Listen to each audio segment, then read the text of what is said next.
Hi, this is Jimmy Tenor, and welcome to my exhibition Wormholes and Photo Phones.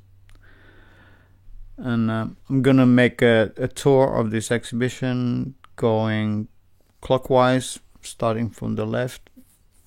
So we start next from the table where there are the books and albums and all the merchandise. So the first framed picture on the right, it's one of those pictures I've made with using spruce tree twigs or branches, which have been eaten by this. I guess it's called bookworm or something. I'm not sure what it's called, but it's a worm that eats this kind of nice shapes into a spruce tree bark. Yeah. So I collected these branches in the forest, and I made these kind of sticks. You can see them in next to the prints in the exhibition. I tried to put the right tool next to the print that I used in actual making of that print. And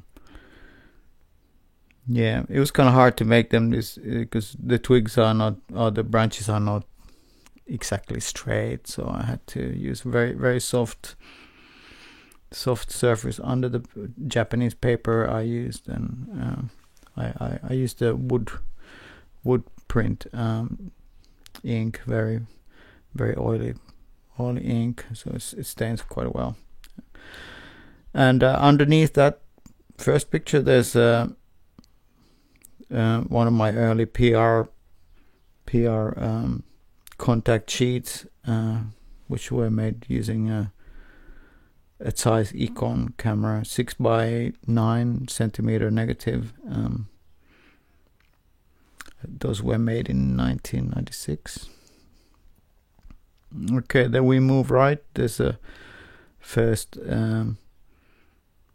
vitrine, and on top of that there's another wormhole picture, and the tool that I used making it. The tool has some other colors on it because I used it on other pictures later on, but anyway, there it is. And in the vitrine there's a flute in a box and another wooden flute next to it. I've made these flutes out of apple tree. This tree was planted when I was born by my parents, and then some point in the 2000s I cut the tree because it was blocking the view from the window, and also I wanted to get the apple tree material to make these flutes. I went 5 years to this flute, like woodworking course in Lahti, and then behind those wooden flutes there's a white plastic flute which is made out of a sewer pipe. I went to New York to make a recording session. I forgot my flutes. I was supposed to bring my DIY flutes, but I forgot them. So I went to the hardware store and I bought a couple of sewage pipes, and I made the flute for the sessions. It worked out really well. And the album is called Soft Focus by Larry Seven and me and Mia Theodoratos.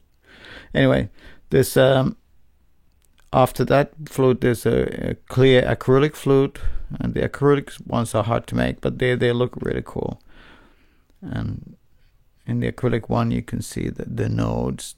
When you blow inside you see all the humidity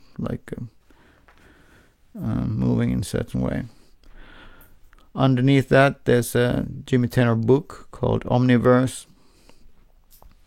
I wanted it to be a strictly photo book, but it turned out to be like a photo book with stories about my music, more like stories about backstages, but whatever the stuff in my music life. And next to it, there's a PR shot, which was actually used in Intervision album cover in 1997, where I write some scores. And I got tired because people thought I was some kind of amateur musician, so I wanted to make sure that on the album cover there's a picture of me writing scores, And then next to it, a color photo without frame, was taken by Hisaoka in 1994 to promote my first album, Sähkömies, and it turned out really good. I was did some internship in a photo school in New York, and I got some lab time if I worked there, like some extra hours. So I printed these Cibachrome pictures at the lab at the photo school. And underneath there's a photo phone, this piece of film attached to like a normal tabletop fan, but the film has been made in a certain way that we've exposed like sound waves, or holes and not holes, and which creates a chromatic scale when the fan is spinning. And when we put like light through the fan, I can collect the sound waves using an optical sensor. I have a special golden ring which I use to collect the sound waves from the air. You play this instrument a little bit like a theremin, but it works in a completely different way. And next to the photophone, there are 3 pictures. They are this certain Polaroid film that was quite popular at some point. You could get a positive and a negative at the same time, which was really cool. And we did these pictures. We were thinking maybe the cover of Intervision, but it turned out it was the inner sleeve of Intervision album. And these are actually the originals from the collage that was used on the album. Okay, let's move a little bit to the right. You can see the underneath each picture, you can see the tools that I've been using in these monotypes. Each of the print, it looks like a graphics print, but it's a monotype because I can only make one of they are all very unique. And the one on the lower level, which has this kind of like a seal, red seal on the right lower corner, I made that by squeezing the Japanese paper around that stick many times, and I think turned out really cool. It looks a bit more like dark, almost like kind of black metal type thing, and it looks like some kind of alien inscriptions or something. I left the paper on purpose a little bit crumpled because so then you can see the technique a little bit. All right, in the next glass vitrine, there's some black and white photos on top, which we did in Bar Ciutadella in Barcelona. We ran out of photo film when we were doing the PR shoots, and so instead of using the color film, we used black and white film, but did every photo 3 times. I had to stand really still, and the camera was on the stand, and then we took 3 same photos, but with a red and a green and blue filter, and then later on I combined them in Photoshop, put them in different channels. Then we got like kind of color image, like a primitive early color photography. Really, really cool technique. And these are the original black and white pictures for that. They were used in an album, Organism. And below that there's Aulos record cover.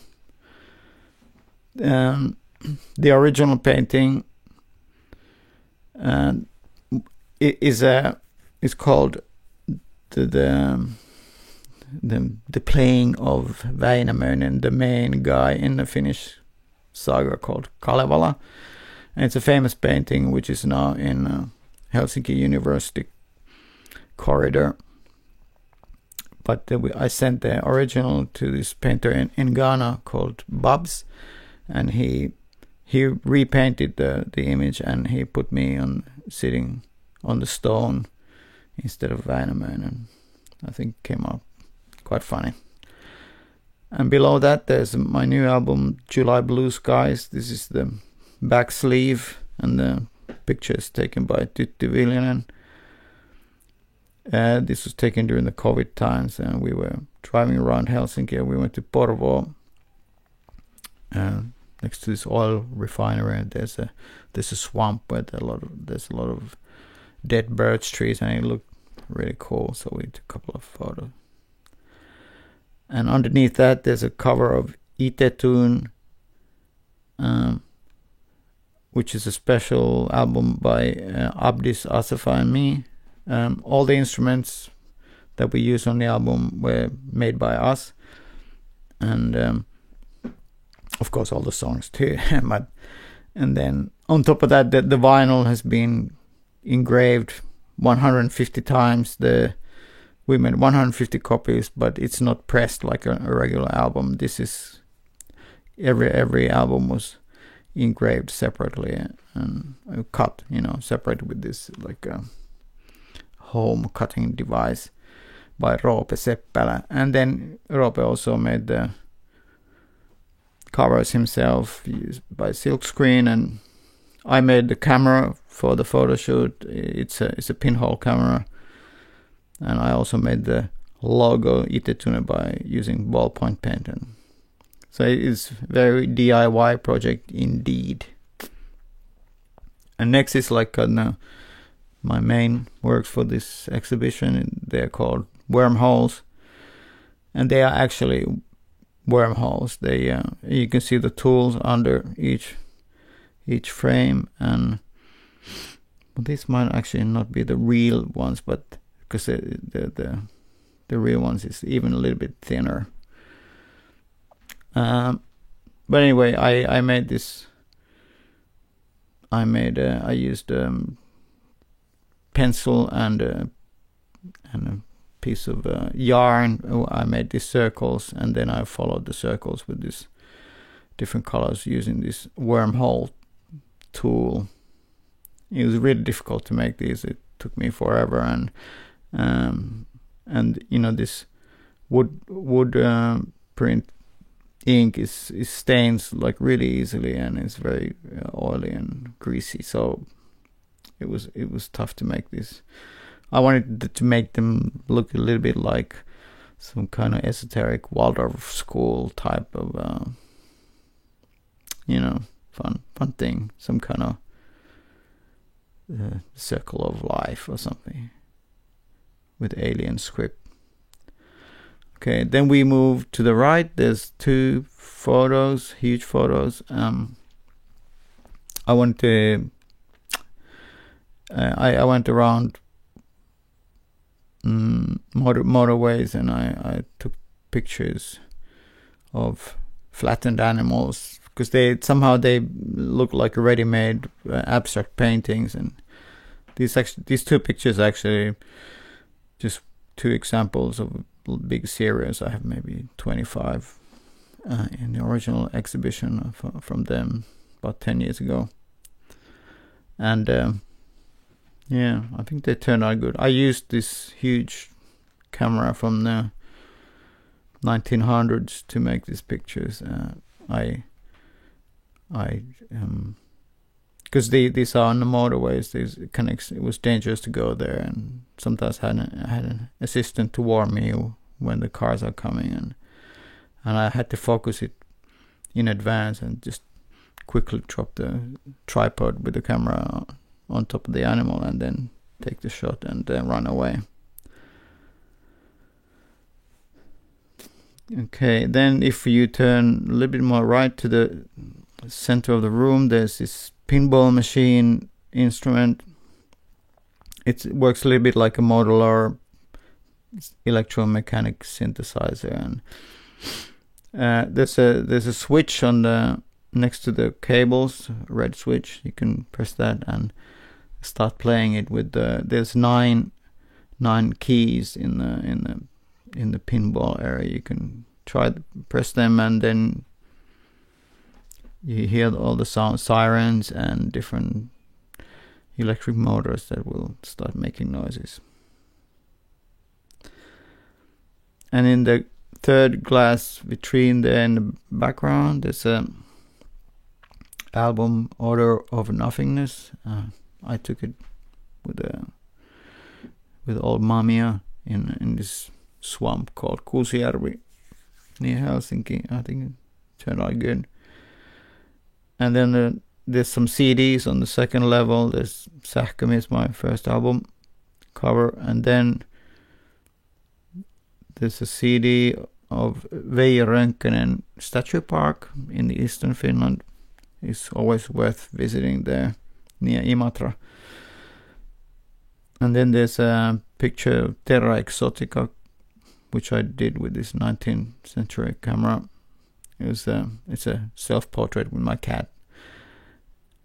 And then the fourth one is my pseudonym Imposter Orchestra.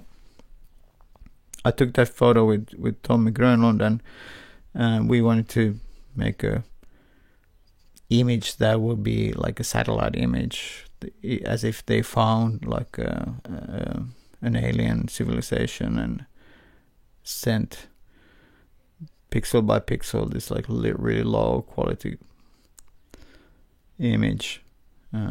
First we took the picture, we scanned it, and then we reduced the quality over and over again until we get this really like pixely photo. And underneath there's a album cover of Nicole Willis. I wanted to make a photo that looks like those pictures of Curtis when he took photos of Native Americans back in the day, and I wanted to make it look like orthochromatic photograph. So I took it's actually a digital shot, but I used only the blue channel of the digital image, and turned out really good. And if you turn around, there's one picture of this guy Adam on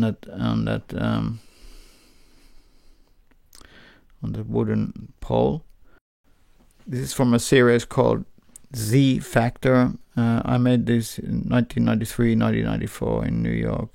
I had some ads in Village Voice. I was looking for special looking people, and then I also took photos of my friends, but I used the comic book strips to get ideas for the backgrounds and for the poses. And next picture on the right is a huge silkscreen image of my friend Hisao. This was the silkscreen was made in Bergen at a place called Tryckeri. At the Tryckeri I made a special concert with the Gutenberg printing press. I hooked my sensors and my modular synthesizer to the Gutenberg, and sort of like the Gutenberg played my modulars, and I tweaked the knobs. It was fun. And next wall there's 3 images, 2 close-ups of this my model Otter. She was a great model, and she was in a car accident and she lost her front teeth, so she got herself a permanent set of vampire teeth. And see there's a contact sheet where all the different poses, and it was a lot of fun. And the big wall there with a lot of black and white photos. These are original prints from the 90s, and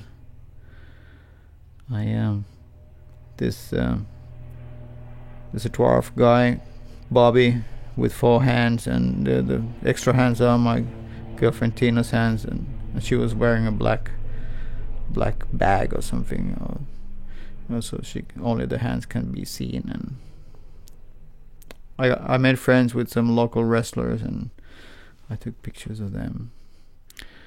These are all part of the Z Factor series.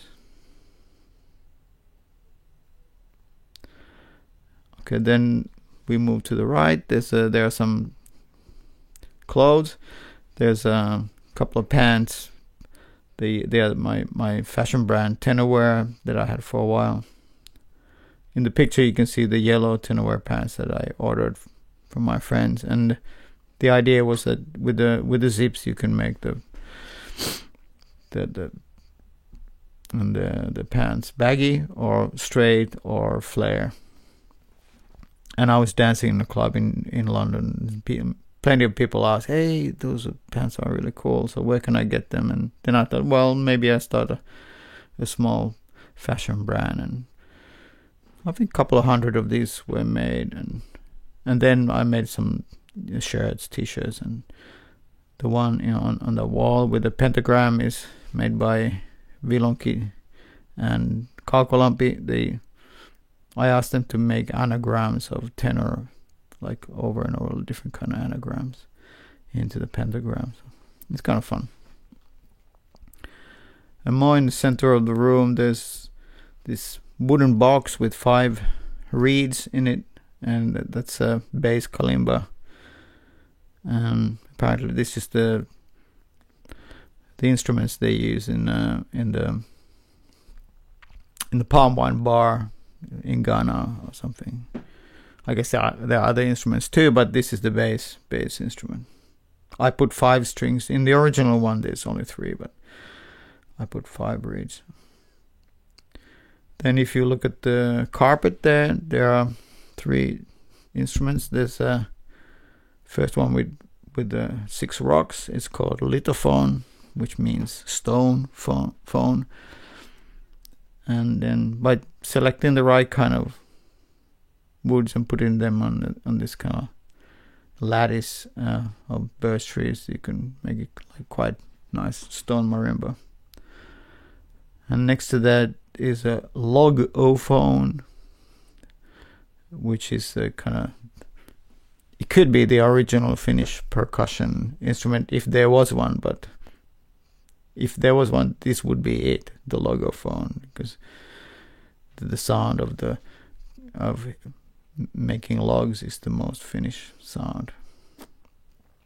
And on the next one is this 5 piece like tube instrument made out of aluminum tubes, and it's a really cool one. They're kind of floating in the air on those strings and make a wonderful sound. I figured out, like, if I saw them a little bit in the middle, you can make the pitch go down way, and then you get more interesting overtones, or like ringtones with the slits. And then you see the record turntable on that stand. On top of the stand there's a cool looking spiky vinyl record. The spikes are nuts made of iron, and then on top of that there's a controller that collects the magnetic flow sort of underneath the magnetic pickups in the controller. And this is like a personal keyboard for the DJs. It makes a heavy bass sound. And if you look up, there's a vacuum cleaner trombone called Vera. This was also made by Matti Knapi and me. And instead of lips, the sound is made by the blue rubber glove. You can see, and you can actually see it's connected to power, so you can actually turn it on and try to squeeze if you're tall enough, try to squeeze the rubber glove to make crazy noises. Okay. And on the on the big wall, there's like a six-handed worker, god or something. And by flickering red, blue, and green lights, you can make this kind of primitive animation out of this. We used this 1989 as a band backdrop. And in the corridor, there's some pictures. There's 2 pictures I took with this 19th century camera, and this picture of Toimitutti as a German spy, and also portrait of Tony Allen when he was having dinner at my house. All right. Thanks for coming. I hope you enjoyed the show. Bye-bye.